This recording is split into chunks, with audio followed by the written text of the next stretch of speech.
Muy buenas noches. Hacemos una interrupción en nuestra programación habitual para llevarles a ustedes este programa especial en France 24. Se cumple un año de la llegada de Donald Trump a la presidencia de Estados Unidos.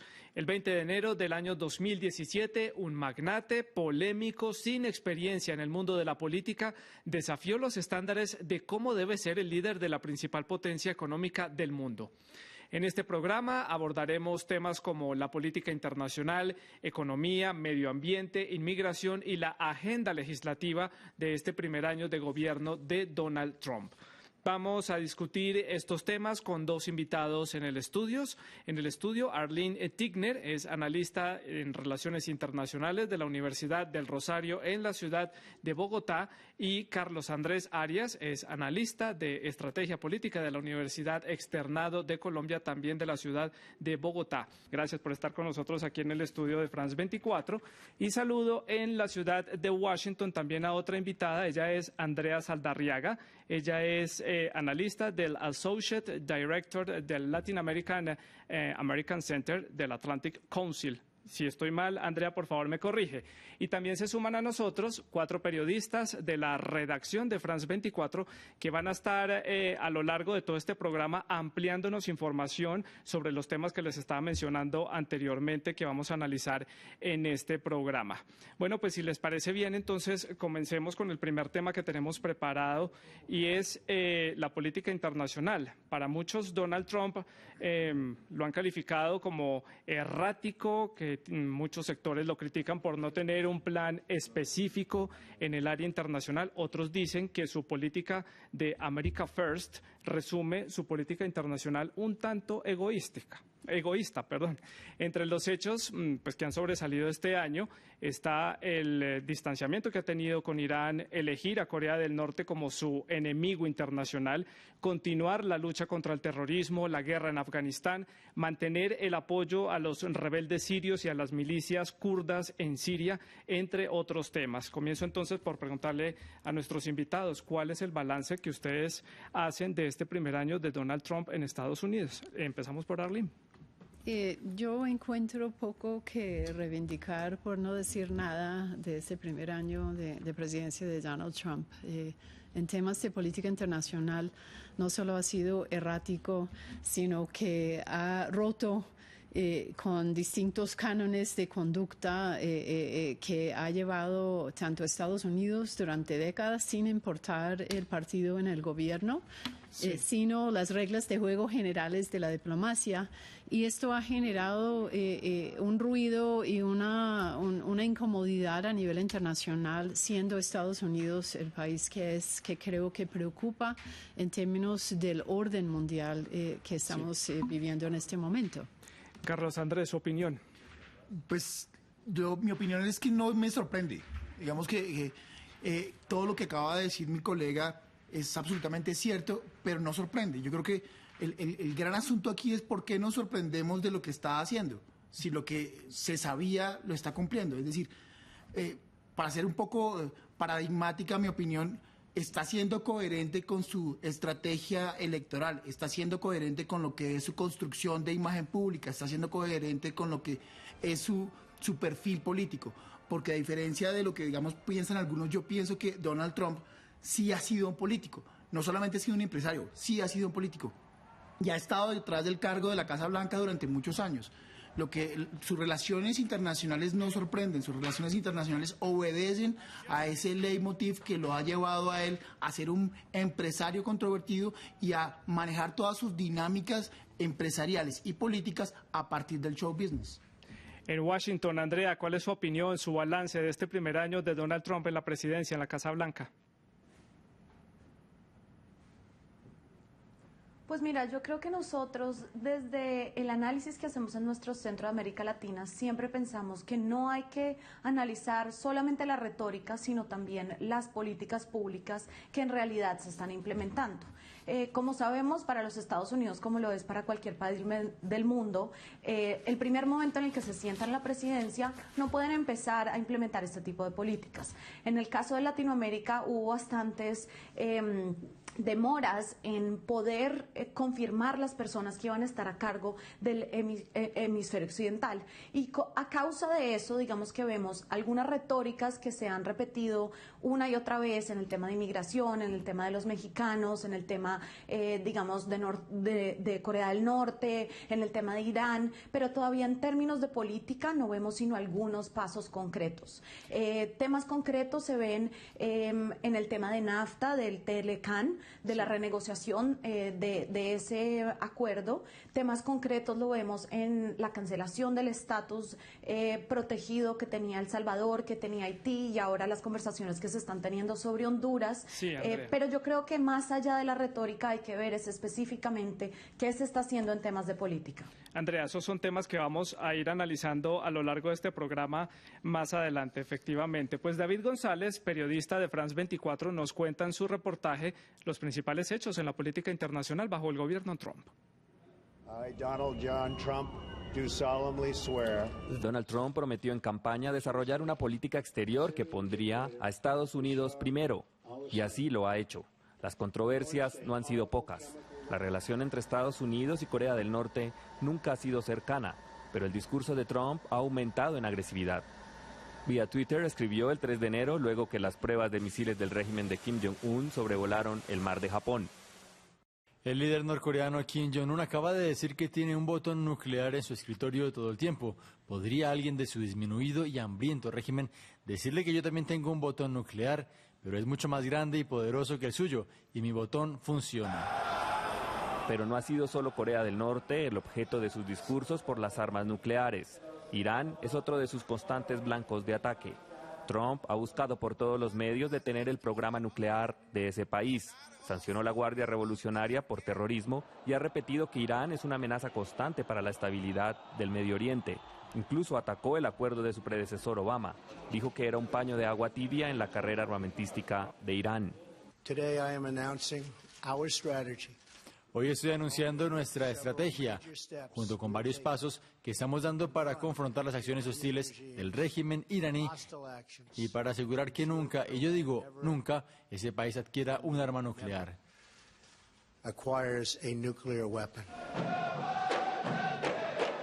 Como si fuera poco, el anuncio de Trump sobre Jerusalén sacudió el Medio Oriente. Es tiempo de reconocer oficialmente a Jerusalén como la capital de Israel. Las protestas esta vez llegaron hasta la misma ONU, donde pese a las amenazas, 128 países votaron a favor de una resolución en la decisión de Trump. Y nada hace prever que la tormenta Trump vaya a detenerse este 2018. Era un contexto de lo que ha sido este año en materia de política internacional desde Estados Unidos. Tal vez el tema más espinoso es Corea del Norte. Carlos, ¿qué piensa al respecto? Mi opinión con respecto a Corea del Norte es que sí, claro, es absolutamente grave lo que está haciendo, maneja la política internacional y lo que es la diplomacia internacional con un trino, y digamos que se deshace de todas esas dinámicas que son lógicas en la ciencia política. Sin embargo, mi percepción es que no va a poder llegar a unas instancias más complejas o más coyunturales, porque no creo que vaya a graduar de enemigos a enemigos, valga la redundancia, tan poderosos. Creo que sus retaliaciones van a ser mucho más fuertes en América Latina. Arlene, ¿qué piensa al respecto? Yo veo el manejo de Corea del Norte una fuente central de preocupación mundial. No solo es el manejo a través de trinos de una relación que históricamente ha sido muy compleja, sino la creciente agresividad en el tono manejado por Trump y el gobierno frente al régimen de Corea del Norte, a sabiendas que estamos hablando de un régimen dispuesto a utilizar armas nucleares en caso de tener que hacerlo para defenderse. Entonces, esto es un acto de irresponsabilidad inmensa que es difícil de comprender. Andrea, y desde Washington, ¿cuál es la óptica desde allí? ¿Qué piensan ustedes sobre el tema de Corea del Norte? Pues mira, desde Washington se hablan varias cosas. La primera es que la política sobre Corea del Norte de Estados Unidos no falló en este último año, ha fallado durante los últimos años, porque si bien la manera en la que se comunica el presidente Trump mediante sus trinos con Corea del Norte es digamos que bastante preocupante, para decir lo mínimo. Sí hay una diplomacia tradicional que se sigue trabajando a través del Departamento de Estado. Muchas de las personas que siguen el Departamento de Estado son los diplomáticos tradicionales que venían dando recomendaciones desde hace bastante tiempo. Entonces yo creo que hay que separar una vez más el tema de los trinos que usa el presidente Trump, que sí son preocupantes, en conjunto con las acciones que está tomando las otras agencias del gobierno. Andrea, y también desde Washington, ¿cómo ve usted el manejo que ha habido con la política internacional hacia América Latina?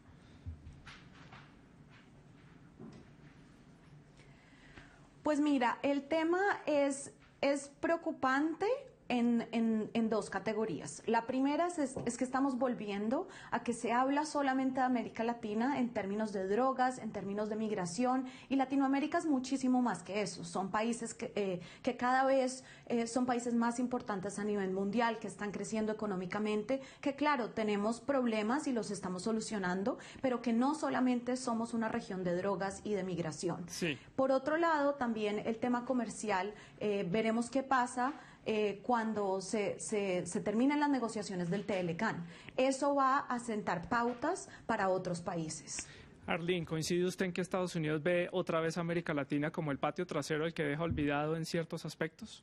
Sí, no creo que el gobierno de Obama haya prestado una gran atención a América Latina. Lo que hay es una diferencia importante en el lenguaje, obviamente.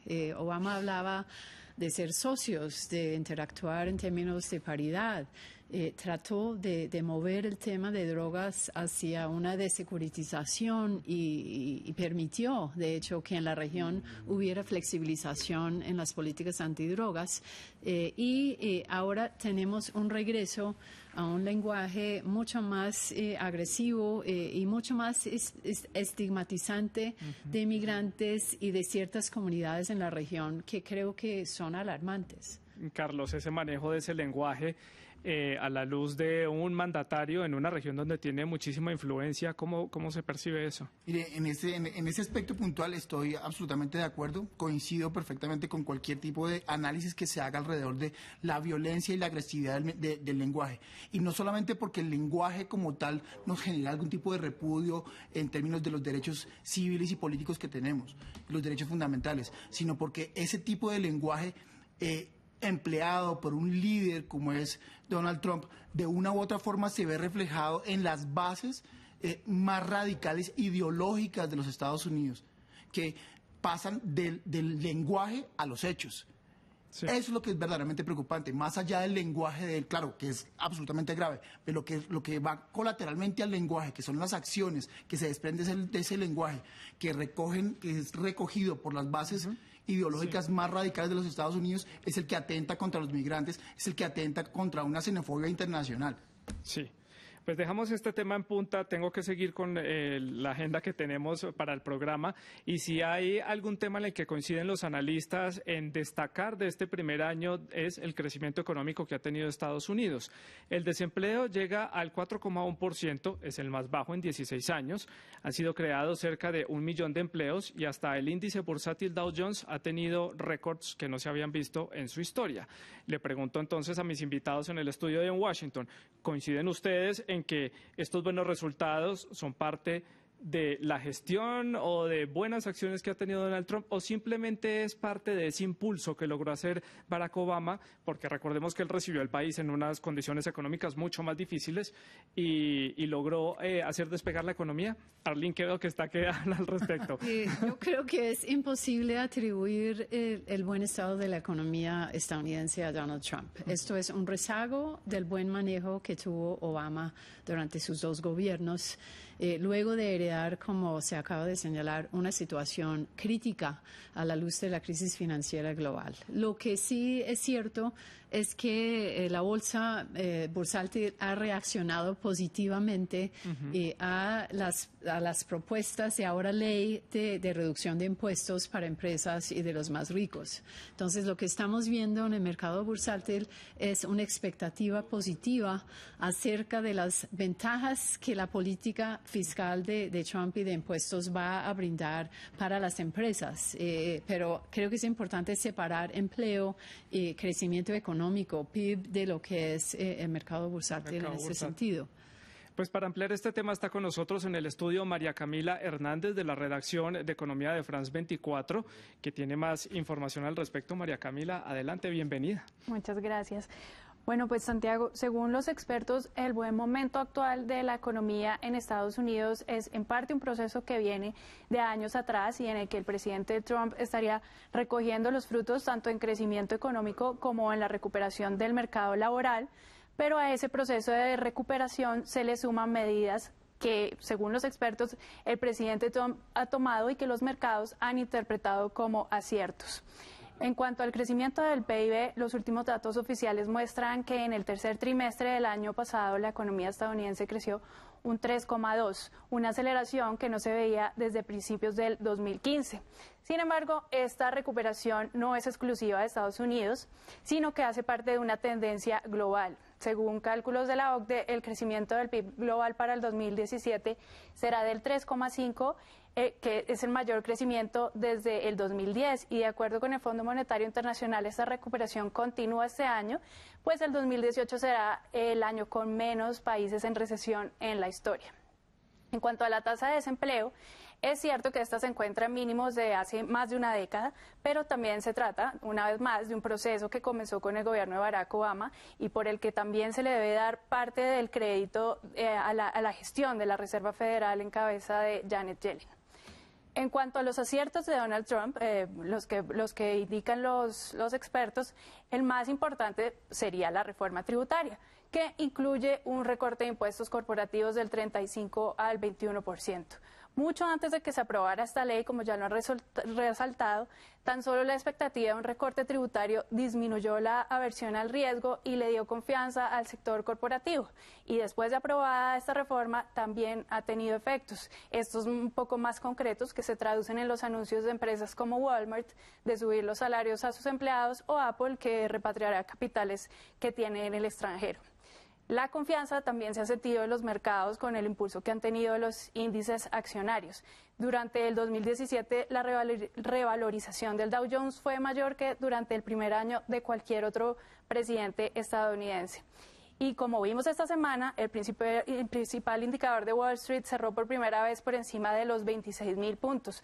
También el Nasdaq y el S&P alcanzaron máximos históricos gracias a los buenos resultados de las empresas estadounidenses durante el cuarto trimestre del 2017. Pero una vez más, no se debe dejar de lado el contexto global porque los indicadores de Estados Unidos no son los únicos que están rompiendo récords. Esta semana el Nikkei de Japón alcanzó su mayor valor en los últimos 26 años y los índices Hang Seng de Hong Kong y Bovespa de Brasil, Merval de Argentina e IPSA de Chile también lograron máximos históricos. Esto en cuanto a la política doméstica. Respecto al comercio internacional, la relación de Donald Trump con el resto del mundo estuvo marcada por el discurso proteccionista y por el lema de America First. 3 días después de asumir el mandato, Trump se retiró del Acuerdo Transpacífico de Cooperación Económica, TPP. Pero más importante aún es la postura del gobierno de Trump que tiene en vilo el TLCAN con México y Canadá, que está en vigor desde 1994. Ya que después de 5 rondas celebradas el año pasado, la renegociación está más estancada que nunca y, según declaraciones recientes de la ministra de Asuntos Exteriores de Canadá, Chrystia Freeland, la posibilidad de que Estados Unidos se retire del tratado está cada vez más cerca. Más allá del TLCAN, Estados Unidos ya ha tomado medidas puntuales en casos como el de Bombardier de Canadá o el biodiesel de Argentina, mediante la imposición de altos aranceles, pero realmente en lo que respecta al comercio internacional este año será clave para ver hasta dónde llega en la práctica el discurso proteccionista de Trump. Pues una economía proteccionista, como lo estaba diciendo María Camila, que le apuesta al producto nacional, dejando de lado algunos acuerdos internacionales, ya lo mencionábamos, se retiró del Transpacífico y tiene en vilo el TLCAN, que es este tratado con Canadá y con México. Sin duda alguna, uno de los países que más sale afectado en esta negociación y ante un posible retiro de Estados Unidos es México. Veamos el siguiente reportaje que fue preparado por Laurence Covillier, que nos cuenta cómo es la crisis que está viviendo la industria del azúcar en México. En estas estanterías de un supermercado mexicano yace una crisis diplomática. Esta azúcar de caña es nacional, pero productos elaborados como los cereales o los refrescos se hacen con sirope o fructuosa. Es así como los alimentos procesados se endulzan en los Estados Unidos. Aquí, en la empresa Sucrolic, al sur de la capital, elaboran azúcar líquida, pero todo el azúcar del mundo no se puede librar del sabor amargo que dejó la última ronda de las renegociaciones. Es un acuerdo completamente disparejo, completamente favorable a los intereses de Estados Unidos. A raíz de esta última renegociación no podemos exportar azúcar líquida. Sucrolic no puede exportar directamente a Estados Unidos. México podría producir suficiente azúcar de caña refinada, tanto para su demanda doméstica como para exportar.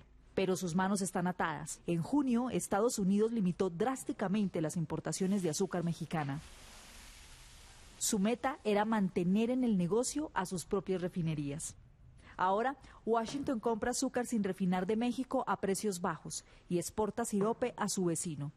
Es un producto de calidad más bajo que su equivalente de caña, pero muchas compañías de alimentación establecidas en el país latino pueden usarlo para obtener más ganancias.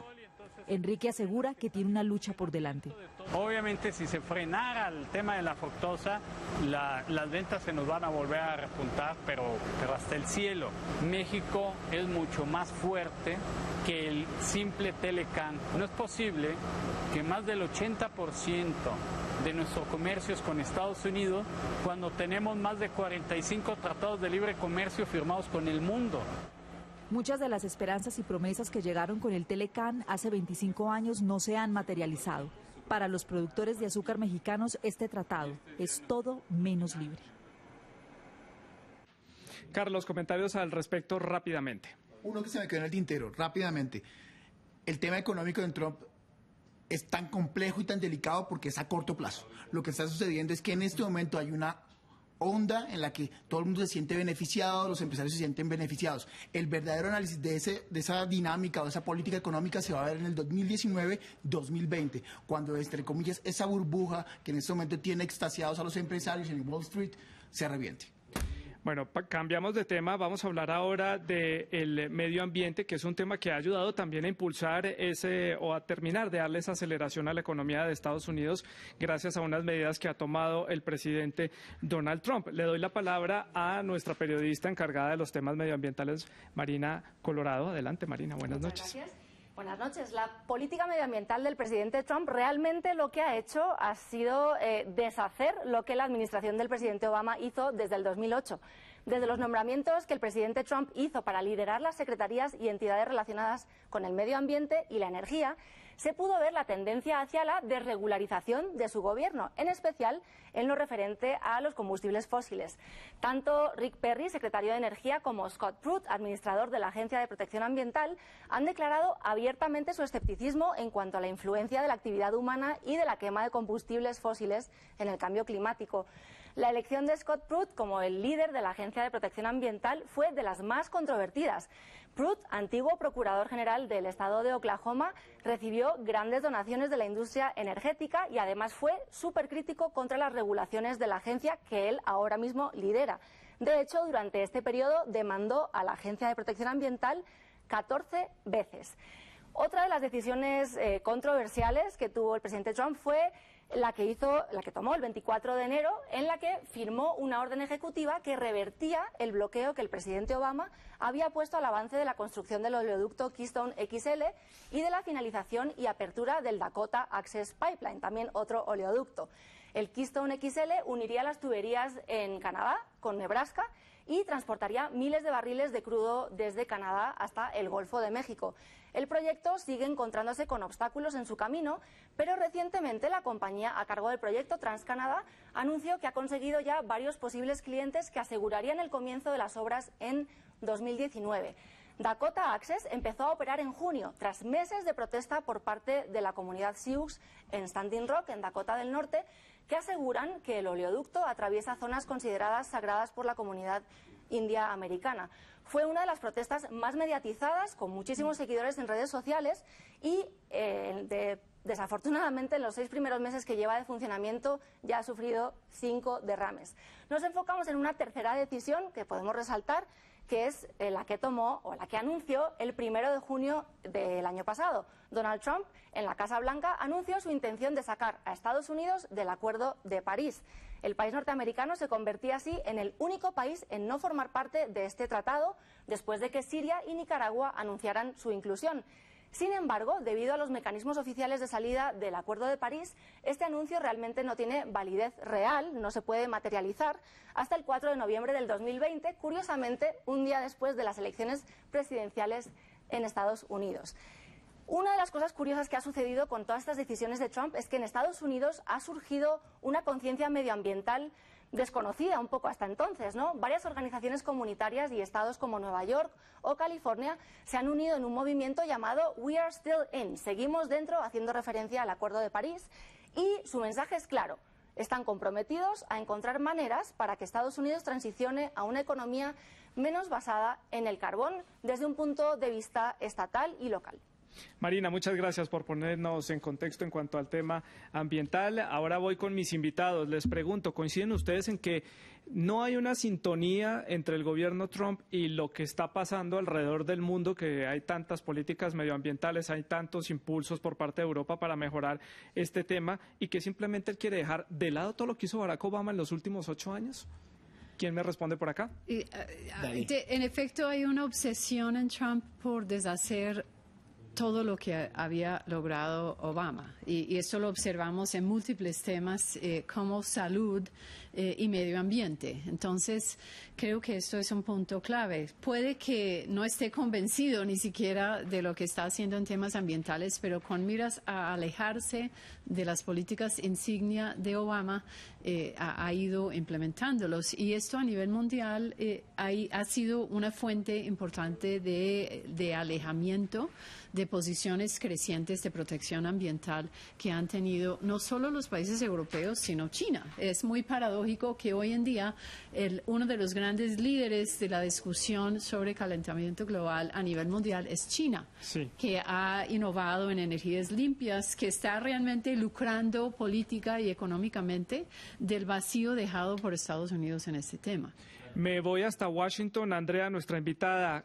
¿No hay una coincidencia entre Trump y la política que se está dando a nivel mundial en temas medioambientales? Definitivamente no lo hay. Lo que a mí más me parece preocupante de lo que ha hecho Trump hasta ahora es este tema medioambiental, porque si lo pensamos, él no va a estar en este mundo para vivir las consecuencias de las acciones que está tomando en este momento. Entonces, así los anuncios no tengan un efecto en este momento, sí hace lo que estaba diciendo tu otra invitada, y es que deja un vacío de liderazgo que el mundo necesita en este sentido. Entonces es muy preocupante, no solamente porque, una vez más, como lo decía Carlos, es una visión cortoplacista de las políticas, sino además porque es algo que va a tener impacto en las siguientes generaciones. Estamos en un punto en donde el impacto medioambiental no se va a poder reversar, y si no tomamos acciones ahora, las próximas generaciones van a sufrir esto. Carlos, opinión sobre este tema y conclusiones. Mire, uno puede decir que Donald Trump ha sido nefasto en economía, ha sido nefasto en política internacional, en relaciones internacionales. Pero la gota que rebosa el vaso es el tema medioambiental. No solamente porque está intentando borrar de un plumazo todo lo que se había logrado y todo lo que se había avanzado, sino que está yendo más allá. No solamente lo quiere borrar, sino que quiere volver a una política, digamos, que no solamente vaya en contra del medio ambiente, sino que desconozca todo lo que se había avanzado hasta el momento. Y además de eso, digamos que no solamente lo estamos recogiendo en esta mesa, lo está recogiendo la encuesta que hizo Gallup, es lo que más denota, y es que la preocupación en diferentes lugares del planeta pueden a veces centrarse en economía, en política internacional, pero todos en común denominador estamos preocupados por las políticas que ha adoptado Donald Trump alrededor del tema de medio ambiente y todo lo que está, entre comillas, procurando para beneficiar a amigos empresarios que, como bien señalabas tú, ahora están en su gobierno. Estamos frente a un gobierno que recogió dinámicas de nepotismo que, entre comillas, se habían olvidado desde el siglo XVIII y siglo XIX en los Estados Unidos. Vamos a pasar la página en nuestra agenda. Tal vez el tema que más preocupa a la región de América Latina es la inmigración, los recortes en los programas migratorios, una nueva legislación y la suspensión de varios programas ponen en vilo la permanencia de miles de hispanos que están en Estados Unidos. Y quiero comenzar con nuestros invitados para analizar este tema.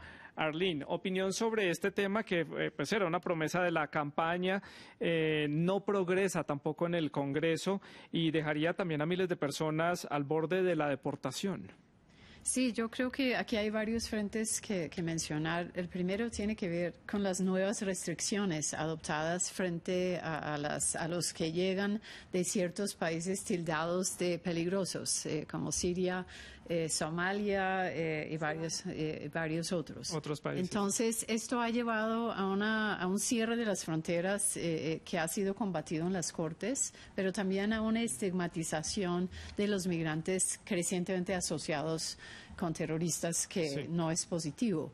Y en cuanto a la comunidad latina, sus intentos por restringir la presencia de migrantes en el país está afectando a grupos de hispanos que llevan muchos años en Estados Unidos. Estamos hablando de los jóvenes que Obama permitió que se quedaran. Y estamos hablando también de salvadoreños y otras comunidades que llevan décadas viviendo en Estados Unidos y que posiblemente enfrentarán el riesgo de ser deportados. Hubo en estos días en medios la imagen, de hecho, de un mexicano, si mal no estoy, que ha vivido 30 años en Estados Unidos, que no conoce México, cuya familia ha nacido y crecido en Estados Unidos, que va a ser enviado forzosamente a México a razón de las políticas de Trump. Es que va en contra de la misma naturaleza del país, un país que ha sido formado recibiendo gente de las diferentes crisis que ha habido migratorias en el mundo, de Europa, de África, de otros estados del sur del continente. Carlos, esto pues no deja de ser una medida controvertida, pero tal vez para el estadounidense de a pie, el estadounidense americano, esto resulta ser una buena estrategia y puede generarle votos y pues adeptos a Donald Trump. Mire, este mismo análisis lo hacíamos cuando estábamos el día de la elección.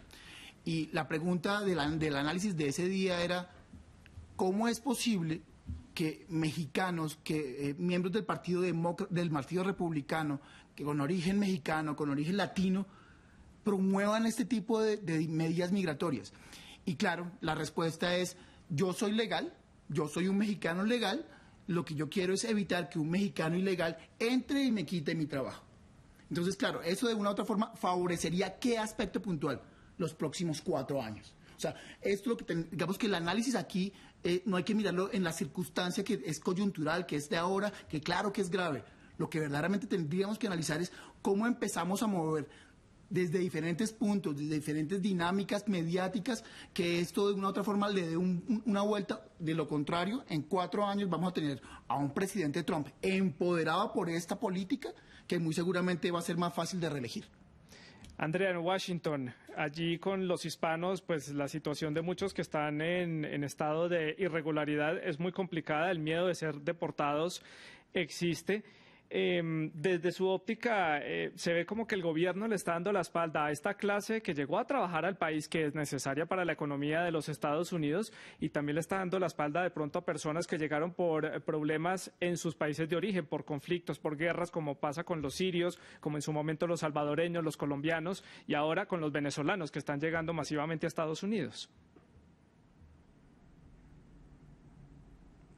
Sí, definitivamente el tema humanitario es muy preocupante porque la gente no migra porque sí, la gente migra porque hay razones de peso grandes, en su mayoría económicas y de seguridad, y por eso vienen a los Estados Unidos a poder trabajar.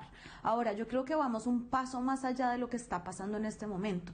Lo que mucha gente no recuerda es que las primeras olas de migración fueron causadas por esa violencia, digamos, en Centroamérica en los años 80, en los años 90, que originalmente vienen de la deportación de muchas de estas personas de origen salvadoreño que no conocían su país, que fueron digamos, deportados a El Salvador, crean este tipo de bandas criminales y esto crea una segunda ola de problemas de seguridad. Entonces no es solamente que devuelvan ahorita 250.000 personas salvadoreñas, 50.000 personas hondureñas y un número mayor de gente de otras partes del Medio Oriente, de África, sino es que esto crea que la gente vuelva a migrar en el futuro. Entonces tenemos que pensar una vez más a largo plazo cómo podemos ayudar a estos países de origen en programas de desarrollo y no tomar solamente la retórica del tema de seguridad para abordar el tema de inmigración. Andrea, y ya lo decía también el gobierno de El Salvador del problema que sería para ellos recibir a estos 200.000 salvadoreños que serían deportados tras la cancelación del TPS. Pues son muchas las ideas en el plano migratorio, desde endurecer estas políticas migratorias, la construcción del polémico muro en la frontera con México y hasta el veto a las personas procedentes de algunos países musulmanes y también de Corea del Norte. Son propuestas que no han prosperado en el Congreso en Washington. Liliana Valencia tiene más detalles en su informe.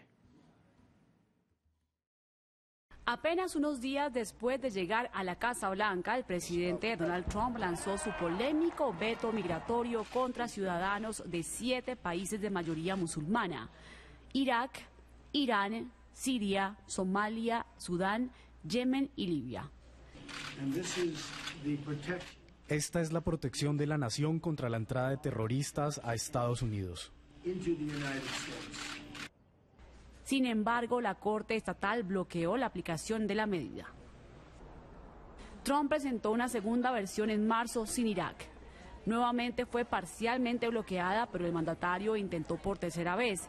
Y además de los 6 países musulmanes, impidió el ingreso a Estados Unidos de ciudadanos de Corea del Norte, de Chad y de funcionarios del gobierno venezolano.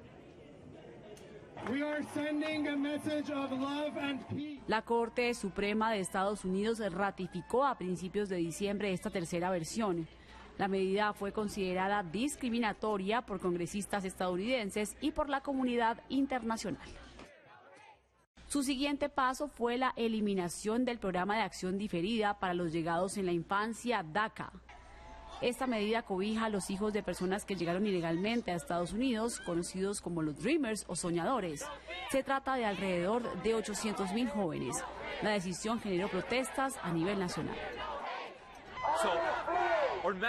Nuestro mensaje a Washington, tanto a demócratas como a republicanos y a Donald Trump, es que hagan lo correcto, especialmente los republicanos. Tienen el poder, tienen el control tanto de la Cámara de Representantes como del Senado y la Casa Blanca. Si lo desean pueden aprobar el Dream Act mañana, pero no quieren hacerlo. Trump eliminó también el estatus de protección migratoria o TPS para Haití, Nicaragua, El Salvador y Honduras. La medida fue concebida para amparar a ciudadanos de países en los que se han registrado desastres naturales o que atraviesan crisis económicas o sociales. Miles de haitianos, nicaragüenses, salvadoreños y hondureños cuyos permisos expiran en enero y julio de 2019 podrían ser deportados. Tiene que haber un cambio. Estamos hablando de 200.000 personas que están trabajando en este país. El Congreso ahorita está discutiendo medidas para los soñadores y creemos que también debe abarcar el tema del TPS para los haitianos, para los salvadoreños y para todas estas personas que han vivido y aportado a este país por muchos años. La más reciente polémica de Trump en materia migratoria tiene que ver con sus supuestas declaraciones durante una reunión con senadores en la que habría dicho: ¿por qué tenemos aquí a toda esa gente de países de mierda, literalmente? Refiriéndose a Haití, El Salvador y varias naciones africanas. La supuesta afirmación despertó la indignación de las naciones aludidas y de la comunidad internacional en general. El tema migratorio, que es uno de los más difíciles en la agenda que tiene Estados Unidos en este momento. El presidente Donald Trump no tuvo un año muy fácil en su relación con el Senado en Washington. Las divisiones en el propio bloque republicano atentaron contra varias de las iniciativas del mandatario. La reforma tributaria es tal vez su gran triunfo legislativo hasta el momento, ya lo veíamos, y Federico Cue, de la redacción de France 24, nos cuenta más en el siguiente informe. El año legislativo de Donald Trump tuvo más sombras que luces. Durante su primer año, el Congreso sancionó 96 leyes, el número más bajo entre los últimos 10 gobiernos.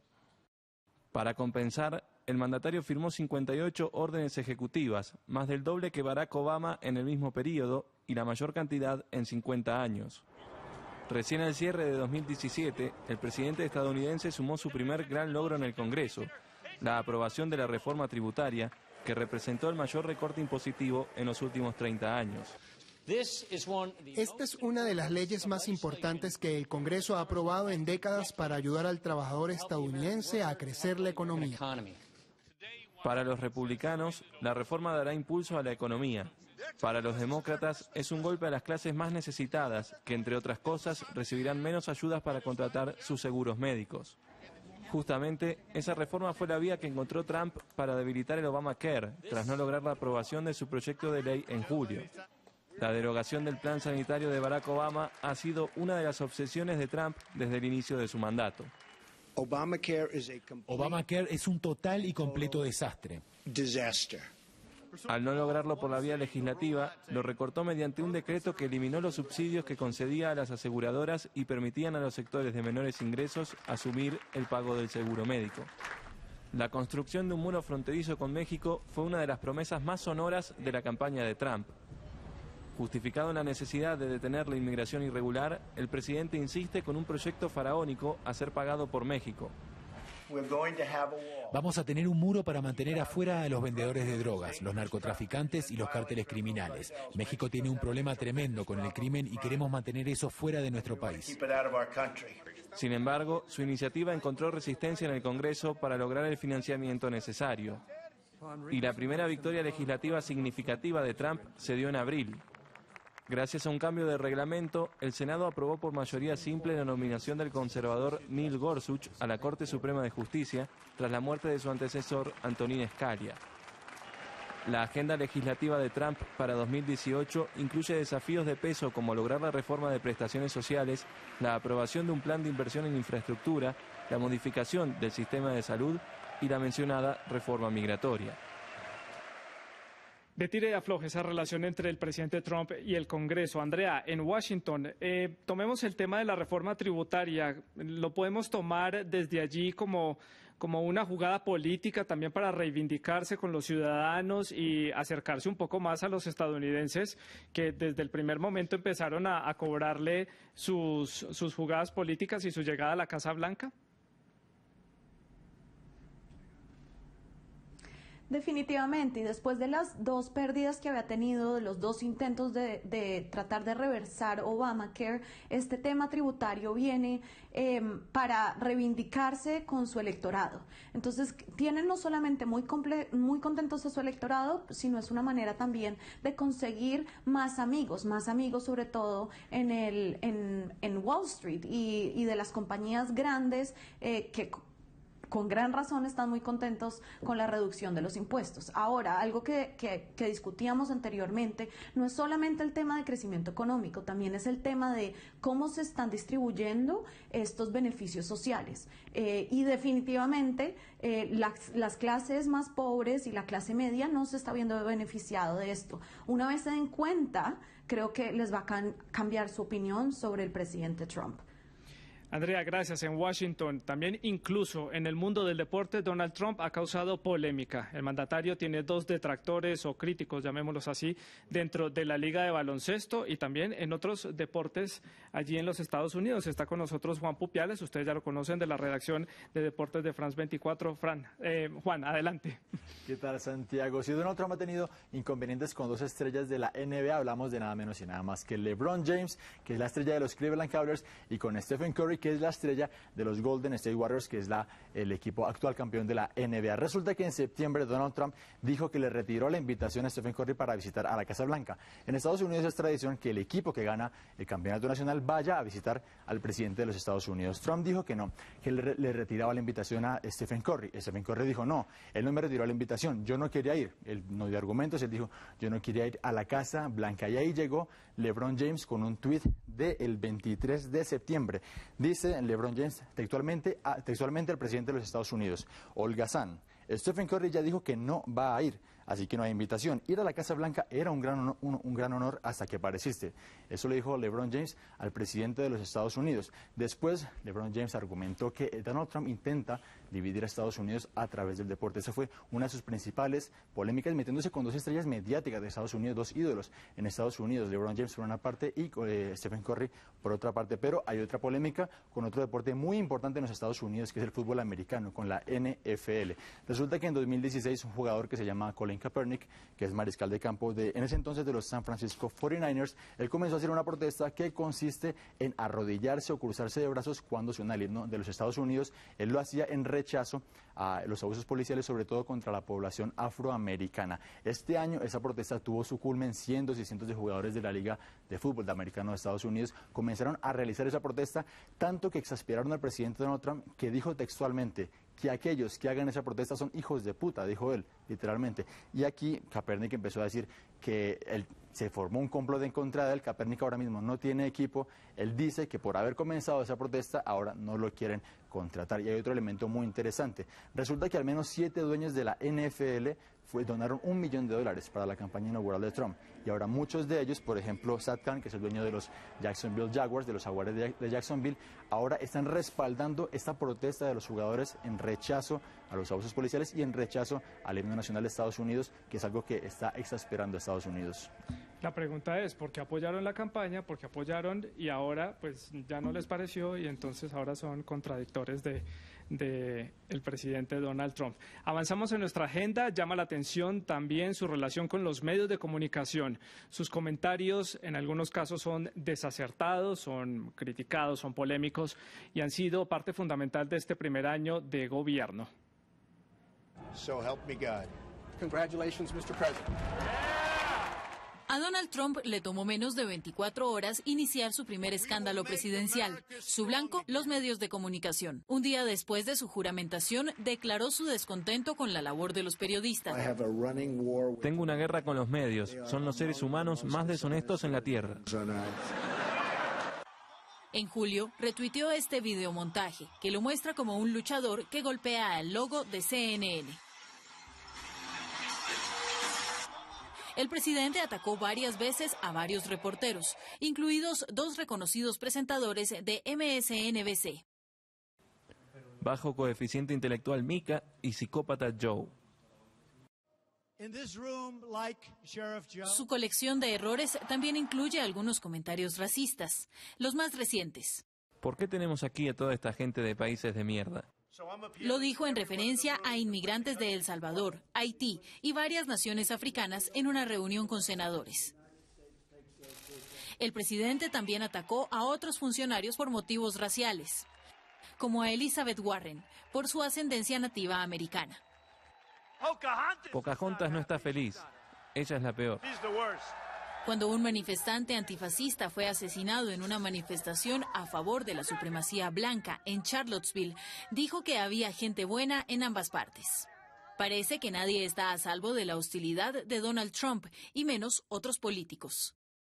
El líder del régimen de Corea del Norte es uno de sus objetivos favoritos. Lo apodó el pequeño hombre cohete o pequeño y gordo. Y los líderes europeos tampoco se salvan.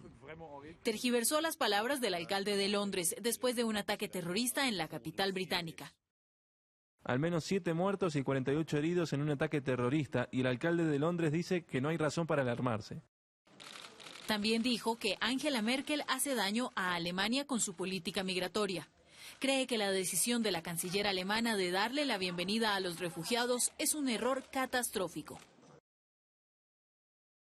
The New York Times analizó sus más de 4.000 tweets y concluyó que 1 de cada 8 tiene un insulto o un ataque.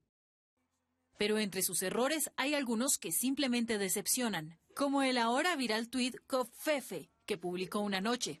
Tal vez una palabra inventada o simplemente un error tipográfico que ahora escuchamos en todo el mundo. Se une a esta conversación Santiago Aristía de la redacción de France 24, que ha hecho una recopilación de algunos de los mensajes que ha dejado Donald Trump en las redes sociales. Santiago, buenas noches. Muy buenas noches. Bueno, sabemos que es un mandatario que ha hecho un uso absoluto, casi polémico de esta red social y no ha ahorrado en críticas, en confrontaciones, en adjetivaciones, y así es que comenzó su mandato en febrero, ya a pocos meses, a poco más de un mes de haber asumido como presidente de los Estados Unidos. Trump ya dejaba en claro que sus tweets no serían exclusivamente políticos y que sus blancos de ataque podrían provenir de cualquier área. Empezaba el año enfrentándose a la actriz Meryl Streep. En una entrega de premios, la artista se había referido a un episodio en el que Trump había imitado burlonamente a un periodista discapacitado, y de esta manera respondía Donald Trump a la artista diciéndole en este tuit que es una de las actrices más sobrevaloradas de Hollywood. Así se refería a una actriz que es unánimemente aclamada por la crítica. Y continuamos con más polémicas de Donald Trump y pasamos ahora a la arena política. Una de sus enemigas íntimas, podríamos llamarla de alguna manera, es nada más ni nada menos que Hillary Clinton, con quien se disputó la presidencia en 2016 y es otro foco permanente de sus ataques, y la suele llamar Crooked Hillary, algo que significa corrupta. Hagamos un repaso por algunos de estos tweets dedicados a Hillary Clinton. La corrupta Hillary es la peor y más grande perdedora de todos los tiempos. Continúa con tu vida y prueba de nuevo en 3 años, le decía en un mensaje, y en otro le decía: la corrupta Hillary gastó cientos de miles de millones más que yo en su campaña presidencial. Pasemos ahora a más enfrentamientos que ha tenido el presidente Donald Trump, incluso con políticos de su propio partido. Uno de los que más trascendió fue el que tuvo con el senador republicano por el estado de Tennessee, Bob Corker. Bob Corker había sido muy duro en algunas críticas hacia Donald Trump por diferentes motivos. Había criticado su política internacional, su reacción tras las protestas de supremacistas blancos en Charlottesville, y la respuesta de Trump no se hizo esperar y le decía: el senador Corker es la cabeza incompetente del Comité de Relaciones Internacionales. Bob Corker no podría ser elegido ni para atrapar perros en Tennessee. De esa manera y de esa forma tan despectiva se refería a un compañero de su propio partido. Pasamos ahora a uno de los principales enemigos de Donald Trump. Estamos hablando del líder norcoreano Kim Jong-un. En Twitter, Trump le dedicó desde insultos hasta un apodo muy particular que trascendió y fue hasta hashtag y trending topic. Vamos a ver algunos de estos mensajes. Anoche hablé con el presidente Moon de Corea del Sur y le pregunté cómo estaba el hombre cohete. Este es el famoso apodo al que hacía referencia recién. Y en otro mensaje más fuerte dice: Kim Jong-un es un loco al que no le molesta matar de hambre a su gente. O en otro mensaje dice: Kim Jong-un me insulta llamándome viejo, yo jamás le diría bajito y gordo, intento ser su amigo, decía de un modo bastante sarcástico Donald Trump. Vamos ahora al objetivo principal, casi a donde dirige a diario sus ataques Donald Trump, y son los medios de comunicación. Casi todos los días le dirige sus mensajes, los acusa de manipular las noticias, de mentir constantemente, y se ha enfrentado a ellos también por fuera de las redes sociales. De hecho, hace días echó a un periodista de CNN de una rueda de prensa, y años atrás hizo lo mismo con un periodista mexicano. El último episodio en este enfrentamiento tuvo un tinte sarcástico y fue esta entrega de premios a las fake news. 4 premios fueron entregados al archienemigo de Donald Trump, que es la cadena CNN, 2 al New York Times y 1 al Washington Post. Vamos a ver algunos tweets dedicados a los medios de comunicación. CNN finalmente quedó expuesta como fake news y periodismo basura. Era hora, decía Trump con su típico signo de admiración final. Sigue con otro mensaje que dice: con 24 horas al día de noticias falsas en CNN, ABC, NBC, CBS, New York Times y Washington Post, el apoyo a Trump sigue fortaleciéndose. Y en otro tuit decía: la gente comenzó a darse cuenta de lo deshonesto y repugnante que es NBC News. Muy fuertes las palabras dedicadas a los medios. No se guarda nada en sus comentarios en Twitter. Voy con mis invitados. Carlos, opinión de esta relación con los medios de comunicación y su forma de manejar las redes sociales rápidamente para luego hacer conclusiones. El paradigma de Donald Trump con respecto a las redes sociales lo recoge un compatriota suyo, Mario Riorda, argentino, que habla sobre el gobernauta latinoamericano y habla sobre el gobierno en las redes sociales.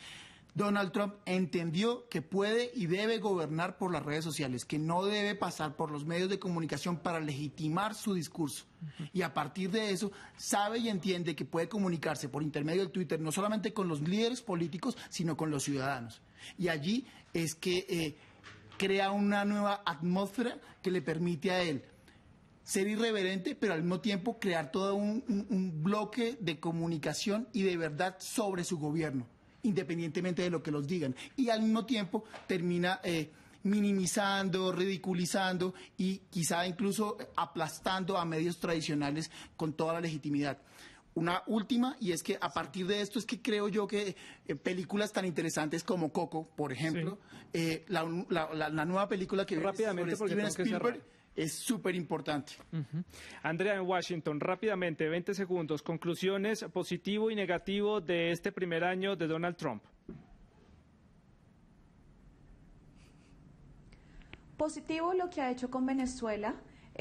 Ha traído atención a un tema tan importante y que hasta hace poco la comunidad internacional no se tomaba en serio.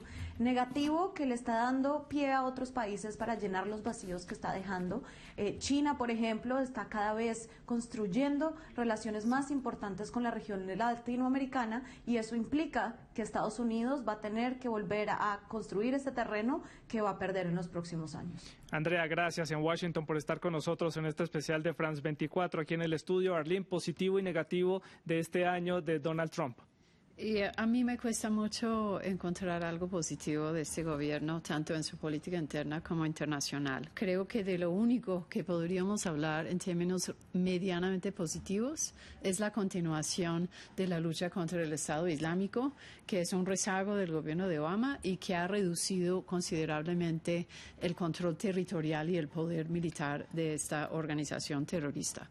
Como negativo, realmente todo lo demás que hemos discutido. Estamos hablando de un presidente que resultó siendo tan malo y tan incompetente como temíamos en la campaña. Había la expectativa de que de pronto al tomar el poder dejara de ser misógino, racista, egocéntrico, impredecible y no, resultó siendo exactamente lo que se creía durante la campaña, sí, con grandes y graves consecuencias tanto internamente en Estados Unidos como a nivel internacional. Y Carlos, para cerrar, positivo y negativo, 50 segundos. Difícil. En términos positivos, creo que el rompimiento de los esquemas de los medios tradicionales de comunicación como forma para comunicarse con el ciudadano. Creo que eso es llamativo, atractivo, interesante como ejercicio de análisis. Negativo todo, absolutamente todo. Creo que te quedas corta. Creo que el negativo es que es superior a lo que nosotros pensábamos que era terrible. Bueno, ustedes, muchas gracias por haber estado con nosotros aquí en el estudio, por haber participado en este especial de France 24. También Andrea en Washington por haber estado con nosotros y a ustedes por haber atendido a esta cita aquí en France 24. Recuerde que hay más información también en nuestra página web, france24.com. Siga con nosotros, hay más para ver.